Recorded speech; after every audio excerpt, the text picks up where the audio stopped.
So student, जो next lecture है वो एम एस एक्सेल पे है। ठीक है, एम एस वर्ड हम कवर कर चुके हैं। आपके जो सिलेबस में एम एस वर्ड है वो केवल इंट्रोडक्शन है। ठीक है, तो आपको उसमें केवल इंट्रोडक्शन करना है और उसकी फ़ीचर्स करने हैं। ठीक है, एक्सेल का भी इंट्रोडक्शन ही है, बट कई बार बड़ा क्वेश्चन आता है तो you should have a enough material या इनफ मैटर कि आप उसको लिख सको। ठीक है, तो आई एम ट्राइंग कि आप ये इतना मैटर प्रिपेयर कर सको कि अगर 10 नंबर या उससे ज़्यादा नंबर का क्वेश्चन आता है तो you will have a matter in your examination to write. सबसे पहले तो ये है कि एम एस एक्सेल है क्या। ठीक है, सबसे पहले तो ये सुनिए कि ये अब तक हमने डिस्कस किया था, जो एम एस ऑफिस है इट इज़ ए पैकेज। ठीक है, पैकेज ऑफ सॉफ्टवेयर जिसमें हमारे पास एक से ज़्यादा सॉफ्टवेयर होते हैं, जैसे एम एस वर्ड हो गया, M S Excel, M S Office, M S Access, M S Outlook. तो इसमें एम एस एक्सेल भी एक वन ऑफ दैम। ठीक है, that is included in the package. तो एम एस एक्सेल एक ऐसा सॉफ्टवेयर है जो टेबुलर डेटा, जो हमारा डेटा टेबल की फॉर्म में है, उसको मैनिपुलेशन, उस पर जब हमें काम करना होता है तो उस पर यूज़ होता है। ठीक है, और जब हमारे पास डेटा बहुत लार्ज क्वांटिटी में है, जो एक हम टेबुलर फॉर्म में जिसको अरेंज कर रखा है, टेबल की फॉर्म में अरेंज कर रखा है, और उस पर जब हमें काम करना होता है तो उस केस में वो काम हम एम एस एक्सेल में करते हैं। ठीक है, और जिस पर्टिकुलर शीट पे काम करते हैं, जैसे एम एस वर्ड में वो डॉक्यूमेंट कहलाता है और एम एस एक्सेल में उसे सेपरेट शीट कहते हैं। ठीक है, सेपरेट शीट कहते हैं। तो it is use to store, manipulate, analyse and visualise the data.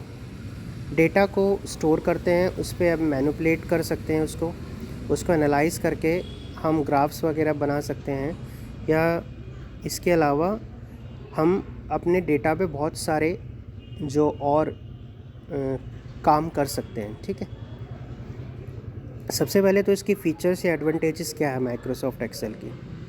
पहले फीचर्स तो ये क्या है कि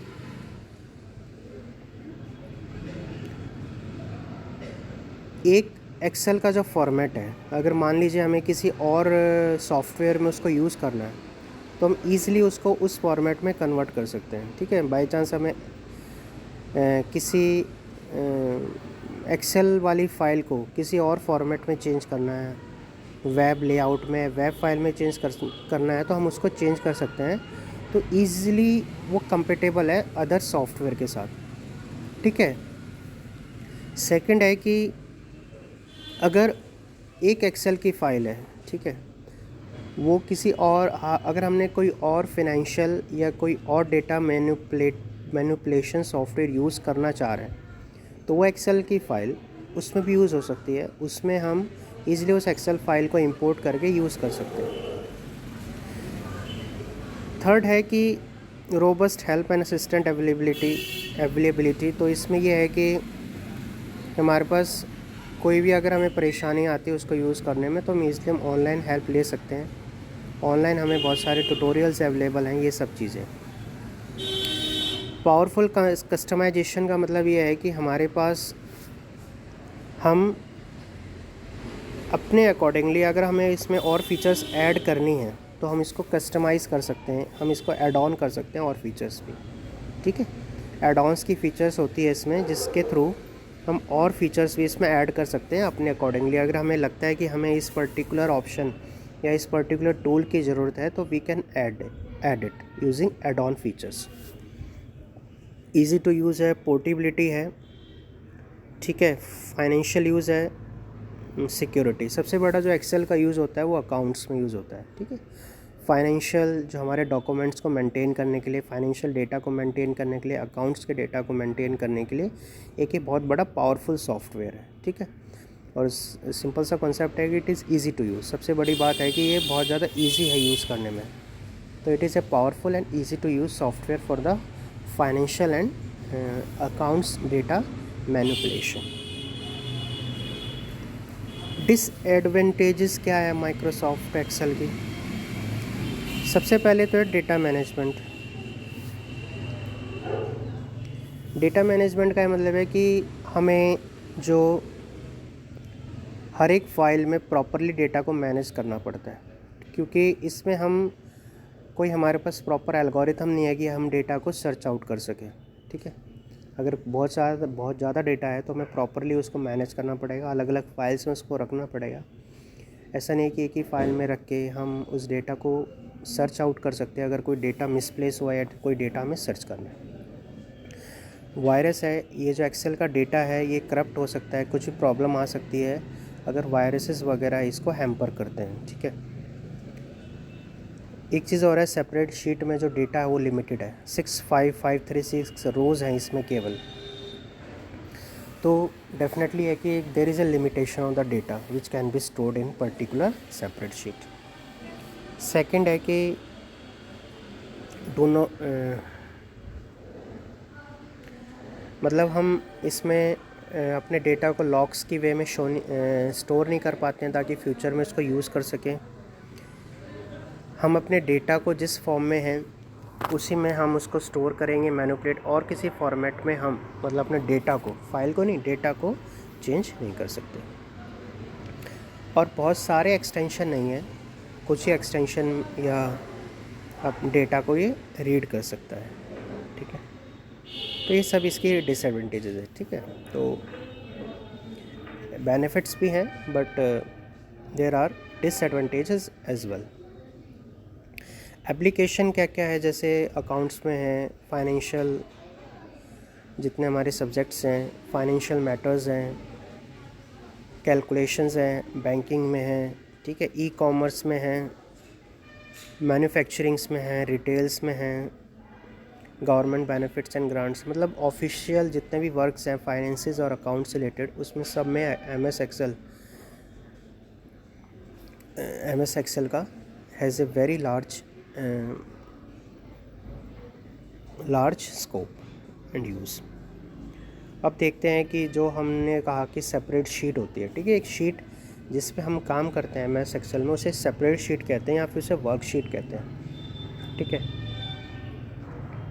अब ये मेरे आपके सामने एक वर्कशीट आ गई। ठीक है, इसको अगर हम थोड़ा सा और मैनिपुलेट करते हैं तो ये हमारे पास क्या आ गई, एक वर्कशीट आ गई। इसको सेपरेट शीट भी कहते हैं और वर्कशीट भी कहते हैं। सेपरेट शीट पे क्या हो गया कि जो पूरी की पूरी शीट होगी, और वर्कशीट क्या होगी, जैसे आपको नीचे दिखाई दे होगा शीट 1, शीट 2, शीट 3, तो एक शीट क्या कहलाएगी, हमारी वर्कशीट।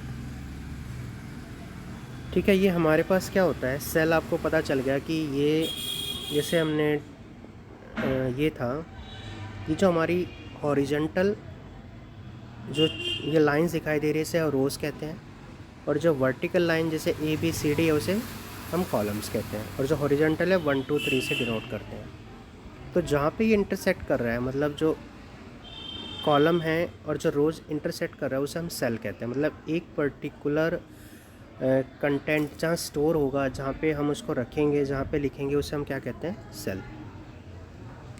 ये रोज़ की जो एड्रेसिंग हो रही है, नंबरिंग हो रही है 1 2 3 से हो रही है, और जो कॉलम की जो नंबरिंग हो रही है वो ABCD से हो रही है। ठीक है, तो इसका ये मतलब हो गया कि अगर एक पर्टिकुलर सेल है जो जिसमें कॉलम A है और रो 1 है, तो उसका एड्रेस क्या कहलाएगा, A1। पहले कॉलम का नाम आता है और फिर रो का। ठीक है, ये एड्रेसिंग स्कीम होती है MS एक्सेल में कि पहले कॉलम का नाम और फिर रो का। जैसे अगर मैं ये कहता हूँ कि B वाला कॉलम है और 2 रो है, तो ये उस सेल का एड्रेस क्या होगा, B2। ठीक है, तो ये हमारे पास शीट होती है। इसके अलावा हमारे पास क्या होते हैं कि बहुत सारे ऑप्शंस होते हैं जिसके थ्रू हम अपने डेटा को एडिट कर सकते हैं, मैनिपुलेट कर सकते हैं और अलग अलग तरीके से एनालाइज कर सकते हैं। ठीक है, तो इसमें हमारे पास क्या है कि हम शीट्स, एक से ज़्यादा शीट रख सकते हैं अपनी एक पर्टिकुलर सेपरेट शीट में, शीट 1, शीट 2, शीट 3, और अपने अकॉर्डिंगली इसको कस्टमाइज़ करके इसका नाम भी चेंज कर सकते हैं।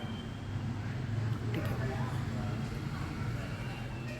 अब टाइटल बार सबसे पहले हम देख लेते हैं कि जो टूल बार है हमारे पास, जैसे टूल बार में मेन्यू, फाइल है, एडिट है, व्यू है, इंसर्ट है, फॉर्मेट है, टूल्स है, डेटा है, विंडो, हेल्प है, कई सारे ऑप्शंस हैं। तो इसमें सबसे पहले जो फाइल मेन्यू में हमें क्या क्या ऑप्शंस मिलते हैं, ठीक है। फाइल मेन्यू में हमें सबसे ये मिलेगा कि अगर हमें नई वर्कशीट बनानी है, नई सेपरेट शीट बनानी है, ठीक है। अगर हमें ऑलरेडी कोई फ़ाइल है, ओपन है, बनी हुई है, उसको ओपन करना है या किसी फ़ाइल को सेव करना है, तो ये तरह तरह के हमारे पास ऑप्शंस मिलते हैं, ठीक है। ये यहाँ पे आपको रो हेडिंग्स मिल गई है कि जो रो की नंबरिंग होगी वो 1 2 3 से होगी, जो कॉलम की नंबरिंग होगी वो ABCD से होगी। इसमें 256 कॉलम्स होते हैं और 65536 क्या होती हैं, रोज़ होती हैं। तो अगर हमें किसी पर्टिकुलर सेल को एड्रेसिंग करनी है तो किससे एड्रेस होगा, पहले कॉलम का नाम होगा और फिर वो किसका नाम होगा, हमारे रोज़ का नाम होगा, रोज़ का नंबर होगा, ठीक है। एक सेल आपको बता दिया था कि जो इंटरसेक्शन होगा रोज़ और कॉलम्स का, that will be called as cell. अब इसके बाद ये आता है कि ये हमारे पास क्या है, नेविगेशन बटन है। तो यहाँ पे हमारे पास यहाँ पे इंट्रोडक्शन ख़त्म हो जाता है कि एक पर्टिकुलर MS एक्सेल क्या होता है, इसकी फ़ीचर्स क्या क्या हैं, अगर कोई ऐसी प्रॉब्लम क्या क्या है MS एक्सेल के साथ, और थर्ड है, और फिर है कि हमारे पास इसके कंपोनेंट्स कौन कौन से होते हैं, टूल बार है हमारे पास, ठीक है। इसमें हम ग्राफ्स वगैरह भी बना सकते हैं, ये सब फैसिलिटीज़ भी हमें अभी थोड़ा बहुत, और इसमें ग्राफ्स वगैरह का, ठीक है, फॉर्मूला कैसे लगाते हैं, ये सब चीज़ें भी मैं इसमें डिस्कस कर लूँगा, पर अभी इट जस्ट एन इंट्रोडक्शन, ठीक है। तो आपको उसके अकॉर्डिंगली इसमें कवर कर लेना चाहिए।